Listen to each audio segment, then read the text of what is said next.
Welcome to 2022. Do you want this year to be the year where your career goes to the next level, where you can start something up from scratch that becomes incredible, or that you just finally get to that spot where you think, I made it? That's what we're going to talk about today, the 5 drivers of success. Welcome to Advance with Mike Acker, the podcast designed to help entrepreneurs, business leaders, and professionals alike break through barriers by improving their practical leadership skills and increasing confidence in speaking. Your host is a best-selling author, executive coach, and founder of the Advance Public Speaking School and Advantage Publishing Group, 2 companies dedicated to providing an edge for leaders. Find out more about Mike at mikeacker.com. Now here's your host, Mike Acker.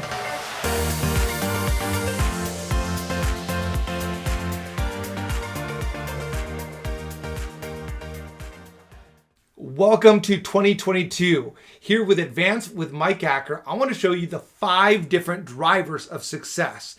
Now, this is really going to help you get that startup going, get your career going, get your management going, or really whatever it looks like for you to take your whole professional life to the next level. This is going to be the realization that you need. And you're going to be able to look at these 5 different areas and you'll be able to go, yeah, I got that one, or I got that one right there, but I didn't really think about that.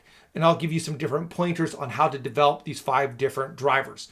This is something that I have been pointing my clients to for a long time, and I've really been able to help them realize where they're falling short.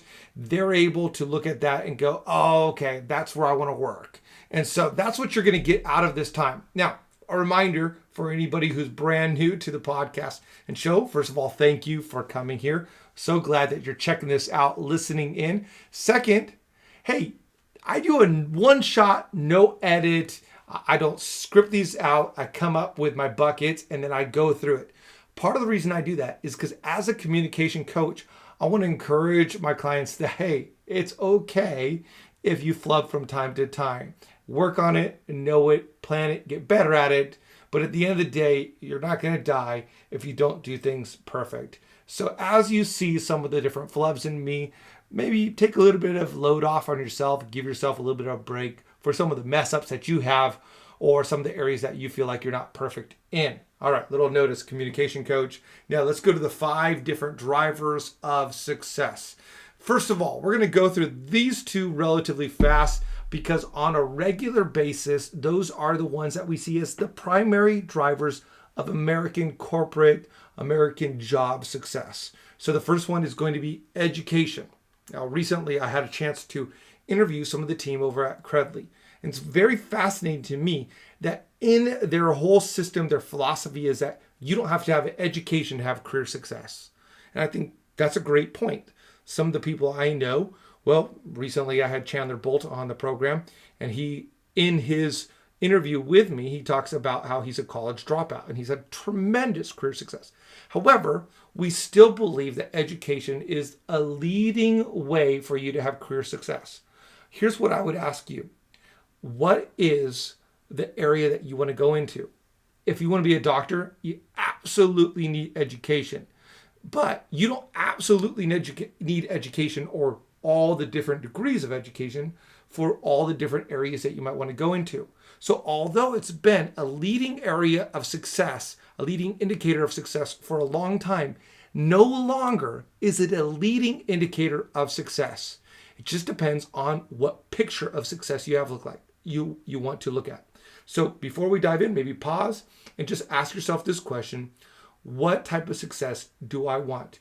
And then do I really need that education, that formal education, or can I get some credentialing, or can I be self-educated in that regards? You do need some type of training, some type of understanding. You just don't need that formal education. Second, expertise, experience. So this is the years that you've put developing it. Once again, going back to Credly, one of the things that they don't ask is how many years have you been doing this job? They're looking for the skills, not necessarily the experience. Now, often we put expertise and experience hand in hand, that if you've had a certain amount of time in this experience, that it leads over to expertise. There is a correlation, but not necessarily causation. Some people have done the same thing for a long time and still are not experts at it. Some people have really invested in themselves and they put in targeted time and become an expert even without the years of experience. So as maybe you're looking at your career, what will get you to that expert level of what you're trying to achieve? Now, these two right here, that's about all I'm going to say on them, have been what we've done a lot of hiring on in the past. Do you have expertise? Do you have experience? Do you have education on this? And sometimes we'll look at someone and say, well, they don't have the education on this and they don't have the experience on this, and so we're not going to hire them. And can I encourage you that those are not the drivers of success? There's simply two drivers of success. Yes, they're good. Yes, they can be great. In some cases, very needed, like that doctor example, for example. But it's not always something that is going to point to success. So I want to focus on these three other drivers of success. If you want to be highly successful, the middle finger stands the tallest, right? And the best indicator of success is simply emotional intelligence. A while back, I got to work with a guy named Steve. And Steve is tremendously emotionally intelligent. Now, when I say I got to work with him, I hired him to speak at an event. And later we started collaborating on my second book that he and I co-wrote together, the black and yellow one there, Lead with No Fear. And as I learned from him, as we worked together on this book, I realized that one of the things that he said was so true. So much so that I started diving into it. And what I found out is that when people know how to work with other people, when they can manage their own emotions and work within the emotional realm of other human beings, that is the number one key indicator of success.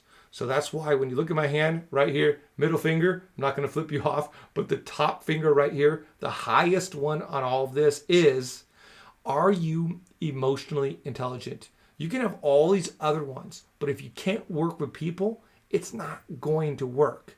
So you need to learn how to work with people. Even if you have incredible education, incredible experience, if you can't manage that relationship, you're going to get to some degree of success, but it will be capped at whatever level people don't want to work around you.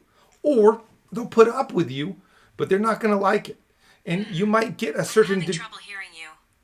And perfect. Siri's saying, she's having trouble hearing me. See, things just happen sometimes.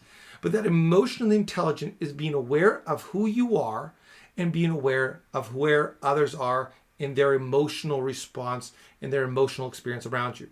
So let me just give you 3 different things that you can do to grow in your emotional intelligence. Maybe you're looking at this going, okay, Mike, I got tremendous experience. I got great education. But you're right, I have had conflict with people, or yeah, sometimes people don't want to be on my team, or I can tell that people aren't really into me. So what do I do? How do I grow in my emotional intelligence? Let me just give you some quick fire things that you can do. Ready? First of all, start becoming super self-aware. Start looking at yourself like a distant third person.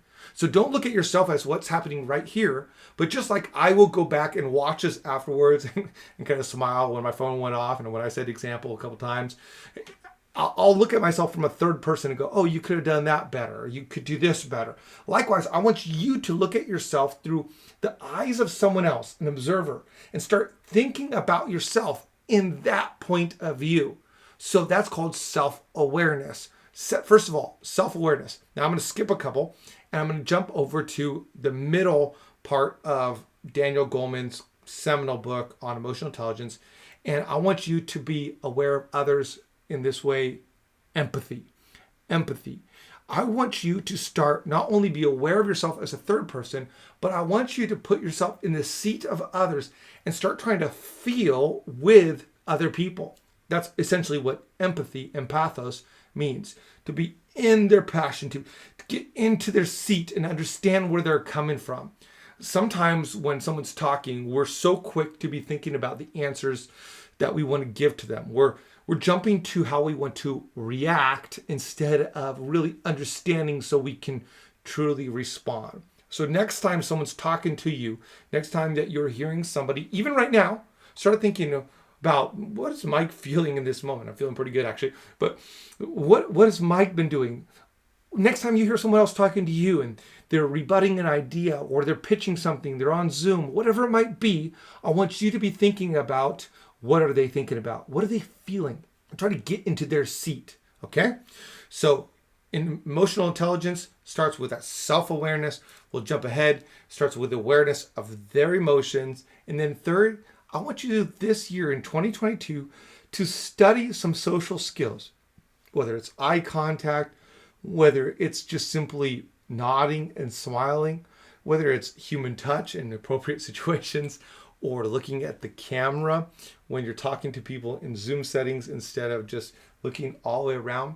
I want you to study some social skills. Maybe you've always said, I'm bad at remembering names. I'm so bad at remembering names. This year, make it a year where you say, I'm going to get good at remembering names. And so you're going to study social skills. One of the things that people love to hear is their own name. I remember learning this years ago. I was leading this small group for the church that I was part of, and my group started taking off. It was a teenager group, and I was about 20 years old at the time, or 19, and I had something like 50 teenagers, 60 teenagers, 70 teenagers coming to the house on a Sunday night for this kind of like small group environment. So then other people were like, how did Mike get that many teenagers there? And they start like sending people to like study my leadership and such. And I remember one time this guy comes in and he's like, Mike, we really want to see what you're doing to really build this at home. And I said, you know what? It really just comes down to knowing names. And I said, John, it's so important for people to remember names. It's just so vital, John. And so I kept on saying that again and again and again to John, that he just had to remember names. At the end of the time, he says, hey, Mike, by the way, my name's Jeff. I'm like, shoot. And I said, and how did that make you feel that I called you the wrong name? Didn't that make you feel left out? And I said, I did that on purpose. And I said, no, I'm just kidding. I didn't really. I'm so sorry. I should have called you the right name. What's so valuable is when we can call someone's name, it's the favorite sound for a lot of people, even though they don't want to admit it. It's the favorite sound that a lot of people will hear. So if we can learn their names, it shows that we value you, that we appreciate you, that we understand you.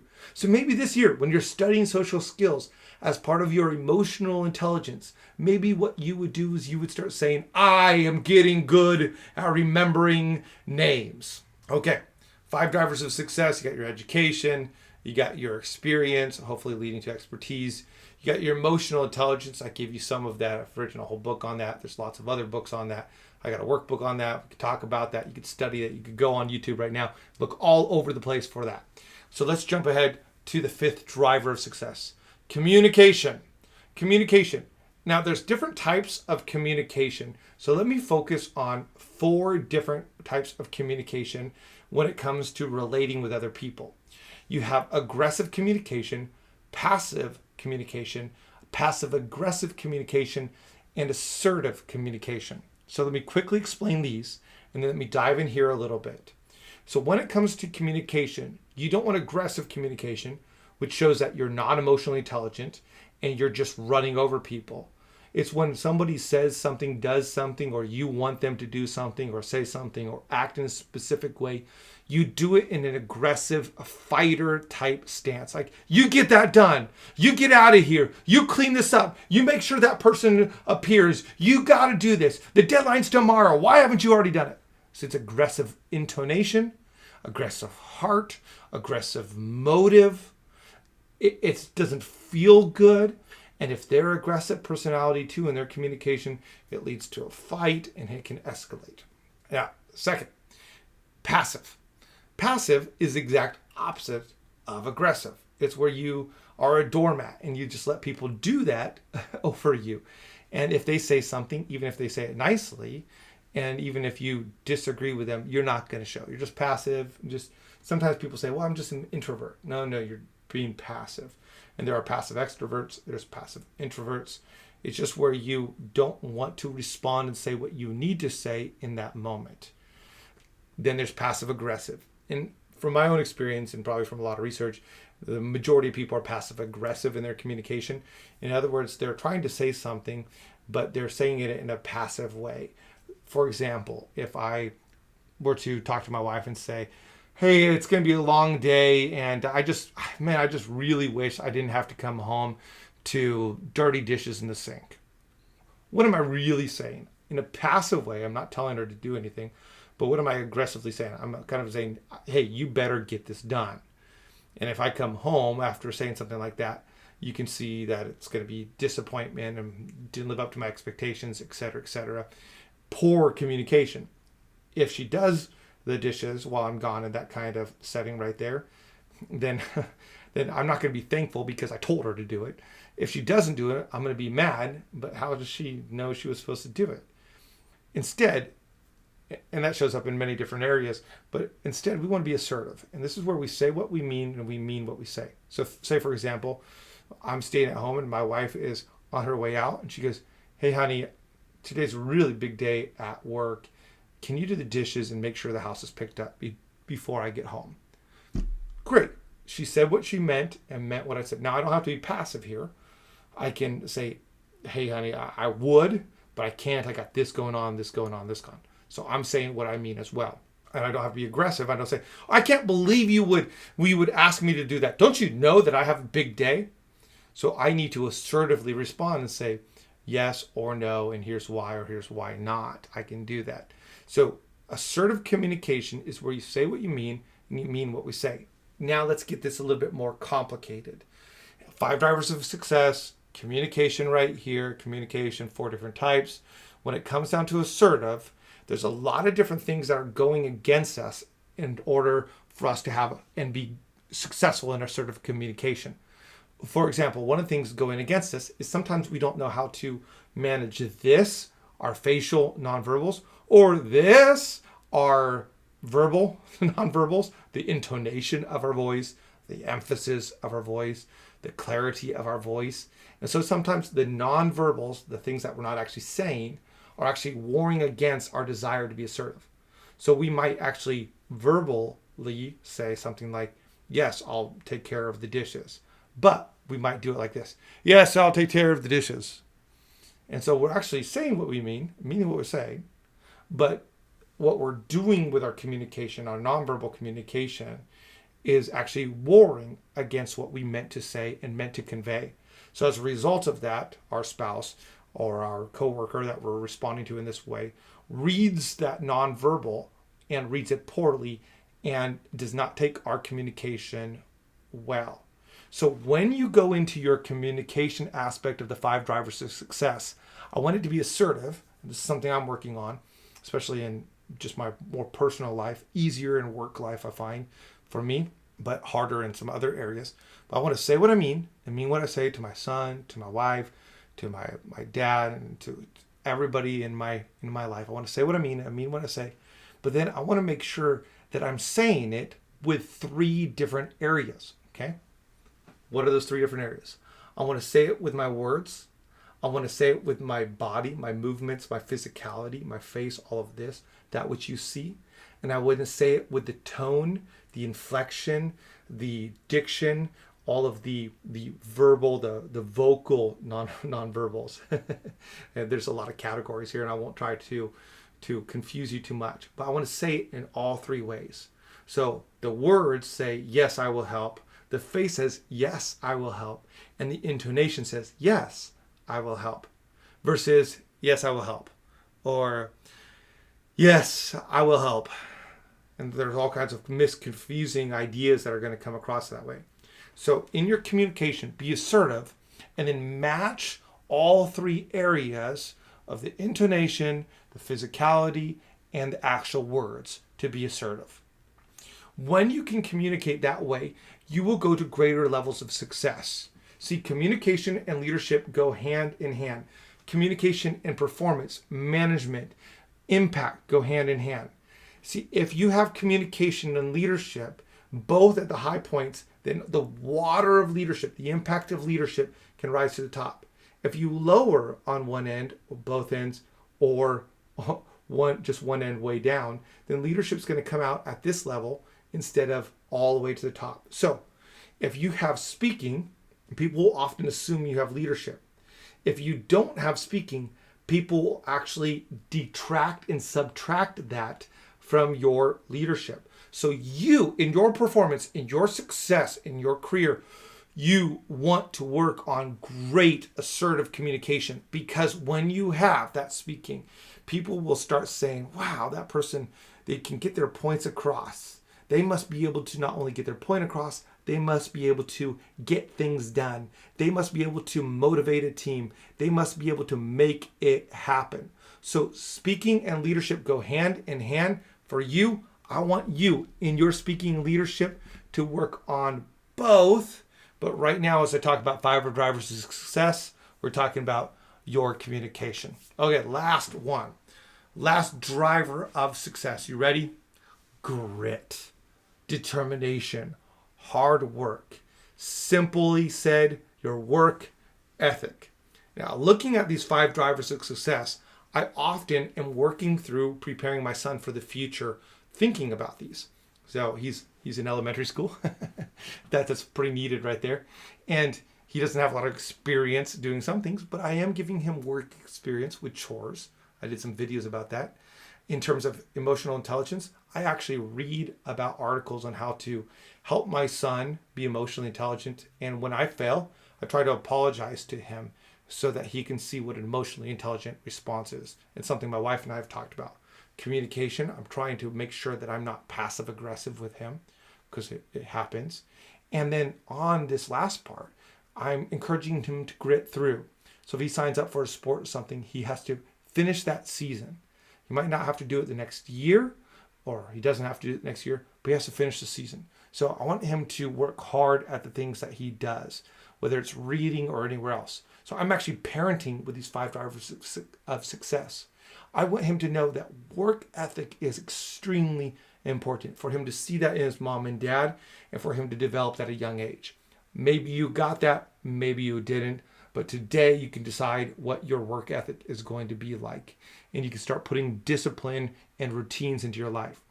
There's a good chance that success hasn't happened in some people's life simply because they haven't worked it hard.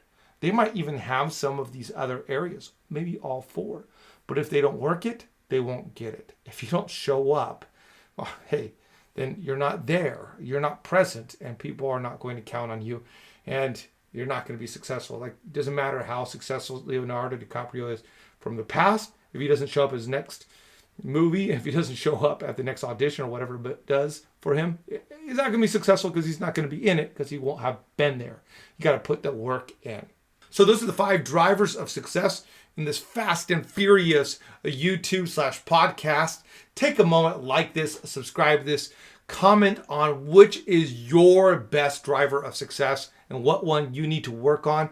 Take a moment afterwards, think through 2022, what area of these 5 do I need to work on the most? And as always, if you want to do some work with me or want me to come in and train with you a lot more on these instead of a Fast and Furious, let's go get it motivational, would love to chat with you, and you can reach out to me in the links below.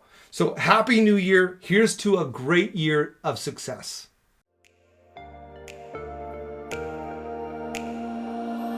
Thanks for listening to Advance with Mike Acker, a podcast designed to provide an edge for leaders through improving practical leadership skills and increasing confidence in speaking. Mike is a best-selling author and business owner who has helped many leaders increase their skills and their confidence, propelling them to new heights in their personal and professional endeavors. Join an incredible group of professionals taking the steps to become better leaders at connect.stepstoadvance.com. Don't forget to rate, review, and subscribe so you never miss an episode.